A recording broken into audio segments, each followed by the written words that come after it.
एक विनंती अशी करतो की कृपया आपला TRP वाढवण्यासाठी माझ्या तोंडचे वाक्य मागे पुढे करू नका.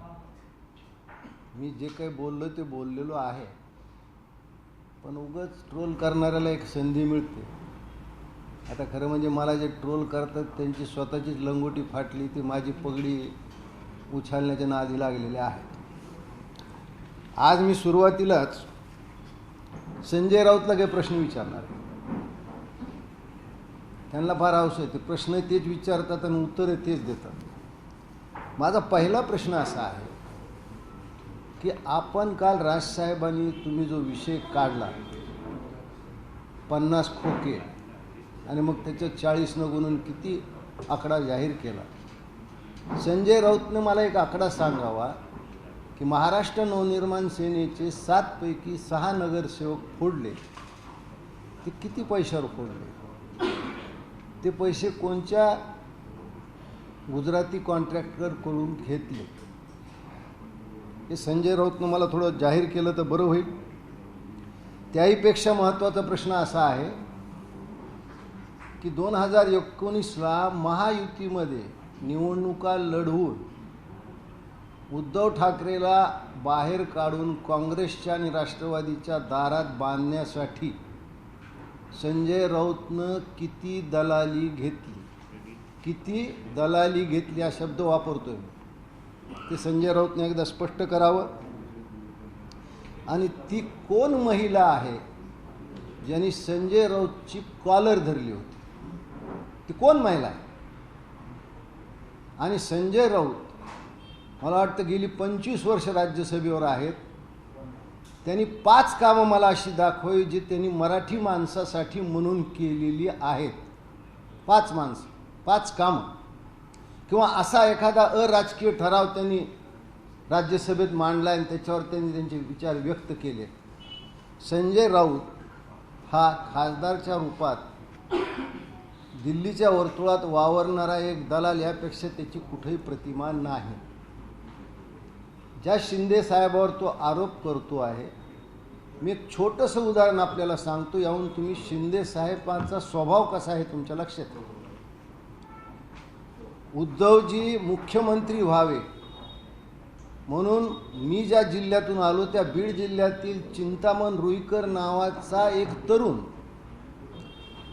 बीडहून तिरुपती बालाजीला पायी चालला होता. बीडहून तिरुपती बालाजी साधारण 1200 किलोमीटर आहे. आणि कर्नाटकामध्ये गेल्यावर रायचूर ठिकाणी त्याचं दुःखद निधन झालं. कुणासाठी चालला होता? उद्धवजी मुख्यमंत्री व्हावे म्हणून हा पायी चालला. त्या चिंतामण रुईकरची भेट उद्धव ठाकरेनं कधीही घेतली नाही, पण त्या चिंतामण रुईकरच्या अनाथ मुलांना आणि त्याच्या विधवा पत्नीला 4 खोल्याचं घर बांधून दिलं ते केवळ एकनाथ शिंदे यांनी. हा फरक आहे. यांना घ्यायचं माहिती आहे, शिंदेंना द्यायचं माहिती आहे. आता तुम्हाला काय प्रश्न विचारायचे विचारा. सर, तुम्ही म्हणालात की आरोप करतात की पक्ष फोडले वगैरे, घोषणा देतात 50 खोके. मात्र काल भाजपचे उमेदवार आहेत केळुसकर, हे तुमच्याच उमेदवारांना म्हणजे शिवसेनेच्या उमेदवाराला पाहून 50 खोके एकदम मुख्यच्या घोषणा देतात. शिवसेनेच्या विरोधात तुम्ही तुमच्याच सहयोगी पक्षांवर. हे पहा कसं आहे, महायुती म्हणजे मी कालही सांगितलं की महायुतीतले 3 भाऊ अत्यंत घट्ट आहेत, संवाद चांगला आहे, एकमेकात प्रेम आहे. खाली मुलात थोडी बहुत कुरबुर होते, त्याचा महायुतीवर काहीच परिणाम होणार. परिणामच नाही, पण ही घोषणा तुम्हाला मान्य आहे का? मग तुमची भाजप देते कसं? मी काय म्हणले, एखाद्याने भावनाच्या भरात घोषणा दिली, त्याला समजून सांगतील ना भाजपचे नेते. आमच्या पक्षाकडून तर असं काही झालं नाही ना. मित्रपक्ष तुम्हाला चिडवतोय, दिवसतोय. मी काय म्हणलं की शेवटी एखाद्याचा विवेक किती असतो, काय असतो, त्यानं महायुतीत काही बदल होणार नाही. हे 3घही राज्य फार समर्थपणे चालवत आहे.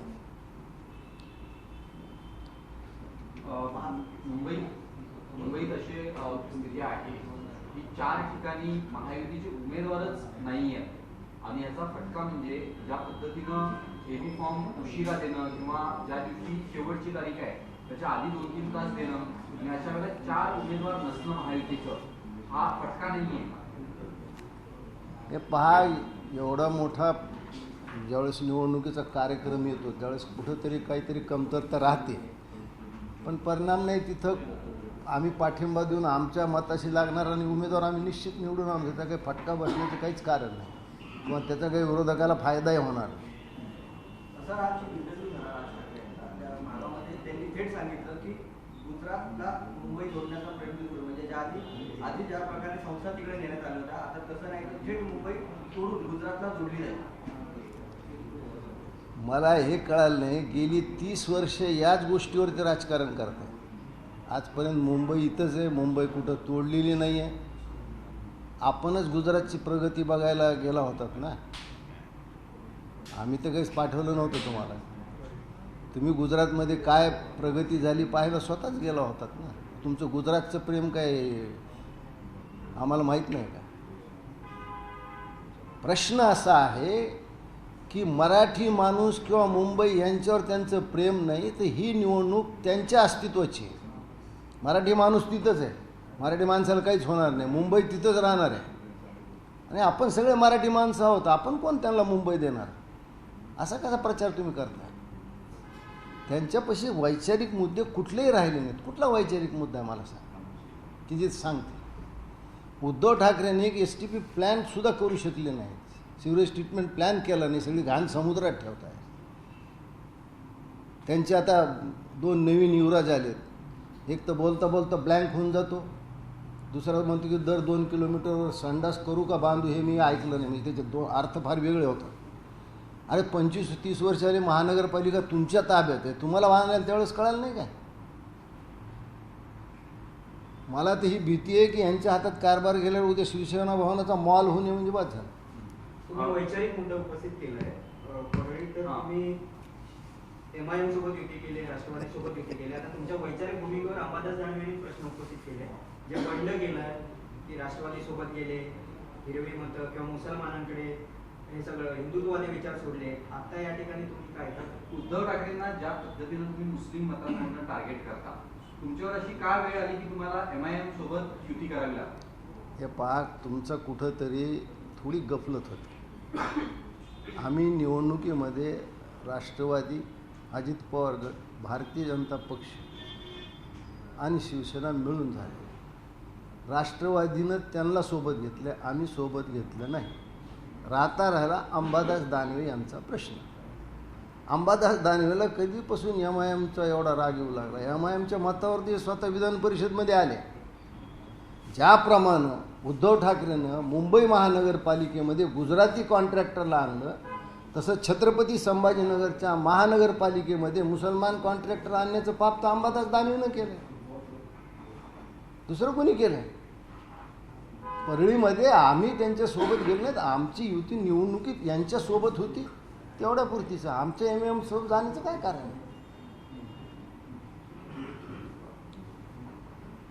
दोन्ही राष्ट्रवादी उद्या एकत्र येत पुण्यामध्ये हे करतायत, जाहीरनामा प्रसिद्ध करतायत.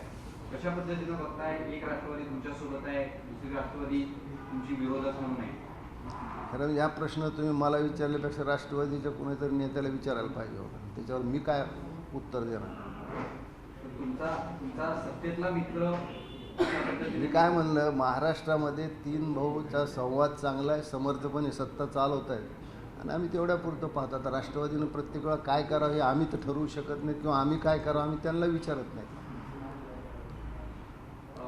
संजय राऊतांची एकनाथ शिंदेची काल एक भेट झाली असं आपण म्हणू शकतो. त्या भेटीमध्ये संजय राऊतांनी कुठेतरी राज्याच्या उपमुख्यमंत्र्यांना इग्नोर केल्याचा प्रकार दिसून येतो.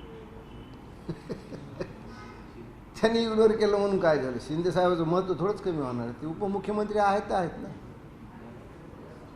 आणि आमच्या मराठवाड्यात एक म्हण आहे, कम जर्फ को जब जरा और जोरू मिलती है वो नुमाइंदे बुलबुले नजर आता है. म्हणजे हलक्या माणसाला चांगली बायको आणि सोनं नाणं म्हणजे संपत्ती मिळाल्यावर तो जरा वेड्यासारखं करतो. संजय राऊत तसं त्याने मी पाहिलं, असा मागे हात घेतला होता. हे हलक्या माणसाची लक्षण आहे.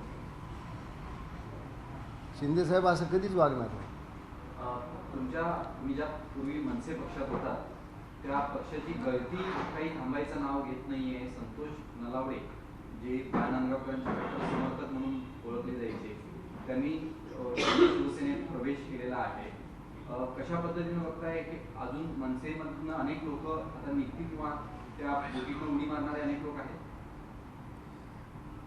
कारण असं आहे की आपलं अस्तित्व टिकवण्यासाठी संदीप देशपांडे सारख्या निष्ठावानाला पायाखाली घालण्यात आलं. ज्यावेळेस राज ठाकरेच्या नाकातोंडात पाणी जाऊ लागलं त्यावेळेस संदीपला पायाखाली घालण्यात आलं. हे लोकांना माहिती आहे ना. तुम्ही युती केली अशी मनसेच्या कार्यकर्त्यांना भावना होती की किमान आपल्याला 100-1 जागा लढवायला मिळते. प्रत्येक ठिकाणी तुम्हाला ज्या पद्धतीनं वागवण्यात आलं हा मूळ स्वभाव उद्धव ठाकरेचा दिसून आला ना. आता कुटुंब म्हणून त्यांना त्यांचं अस्तित्व टिकवायचं. मराठी बिराठी हे सब झूट आहे, सगळं नाटक आहे, हे ढोंग आहे, हा एक बुरखा आहे. मराठीविषयी प्रेम असलं असतं तर मला सांगा बरं त्यांच्या काल मुलाखतीत किती इंग्रजी शब्द होते. मी ते काय फार मोजले नाहीत. स्वतःची मुलं इंग्रजी शाळेत शिकवायची. मराठीवर प्रेम हे काही जयंत्यान पुण्यतिथ्या साजऱ्या करून होत नसतं. त्याच्यामुळं मराठीच्या नावाखाली यांचं अस्तित्व टिकवायचं हीच त्याच्यातली खरी अडचण.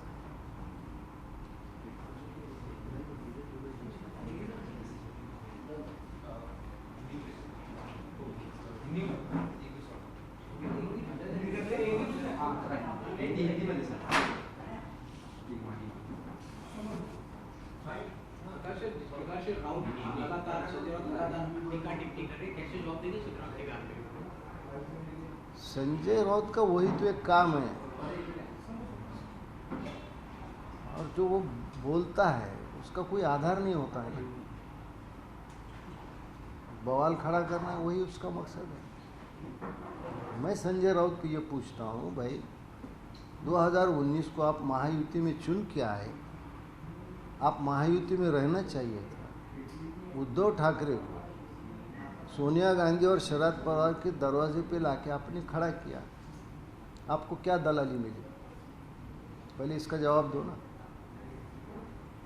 और मैंने कल भी ये सवाल पूछा था कि खोके खोके करते हैं. शिंदे साहब ने एक सिंगल चेक पे 50 करोड़ रुपए उद्धव ठाकरे को दिए.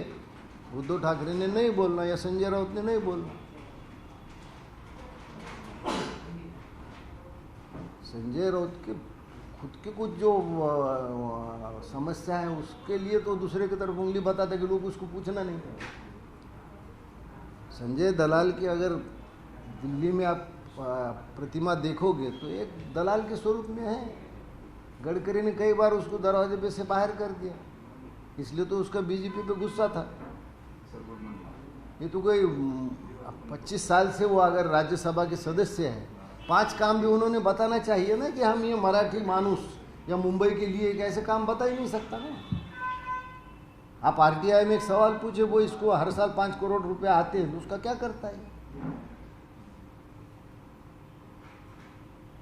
किसी भी तरह से उद्धव ठाकरे को महायुति से बाहर निकालना, इसके लिए तो उसको शरद पवार के पेरोल पे है. वो अब तो सोनिया गांधी के पेरोल पे भी है.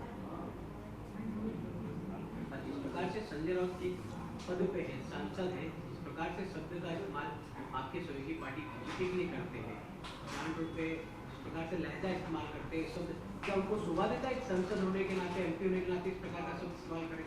इसके खिलाफ कार्रवाई की मांग करेंगे कि ऐसे शब्द का इस्तेमाल करें, उनकी क्या कार्रवाई? अब जिसकी जितनी औकात है उतनी उसकी समझ होती है. संजय राउत की औकात तो उतनी है ना, तो वो क्या करेगा? तो वही सवाल पूछेगा. उसको दूसरा कुछ आता ही नहीं तो क्या करेगा क्या? इसलिए संजय राउत क्या बात करता है तो उसकी औकात के हिसाब से बात करता है. मेरे को तो भीड़ में जिस प्रकार से बात करते हैं, एमआईएम, एनसीपी और आपकी पार्टी ने गठबंधन किया है. एक समय था जहां आप एनसीपी के साथ गठबंधन तोड़ के सरकार में बाहर आए थे, अब वापस भीड़ पड़ी में आप लोग गठबंधन करें, इसके पीछे की वजह क्या है? क्या सत्ता के आप लोग साथ जाएंगे? देखो, स्थानिक चुनाव में भारतीय जनता पक्ष, राष्ट्रवादी अजित पवार गठ और शिवसेना साथ में थे. उसके बाद राष्ट्रवादी का पक्ष MIM के साथ गया, उससे हमारा कोई संबंध नहीं। और अंबादास दानवे को इसका बुरा क्यों लगा? अंबादास दानवे तो खुद MIM के लोगों के वोट के ऊपर चुन के आया है। ये लोगों ने छत्रपति संभाजीनगर महानगर पालिका में तो मुस्लिम कॉन्ट्रैक्टर उन्होंने लाए। तो अंबादास दानवे को कब ये चिंता होने लगी कि शिवसेना MIM के साथ गए? हम MIM के साथ बिल्कुल नहीं गए। हमारा वहाँ स्वतंत्र राष्ट्र, हाँ राष्ट्रवादी उनके साथ है, वो उनका सवाल है। आप होंगे हम वही हैं। हम सिर्फ चुनाव में इकट्ठे थे, बाद में हम उनके साथ नहीं थे।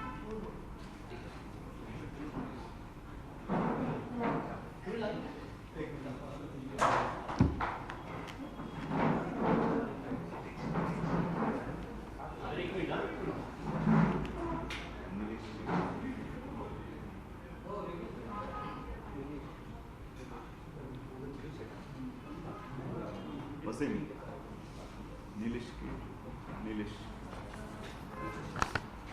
आ रहे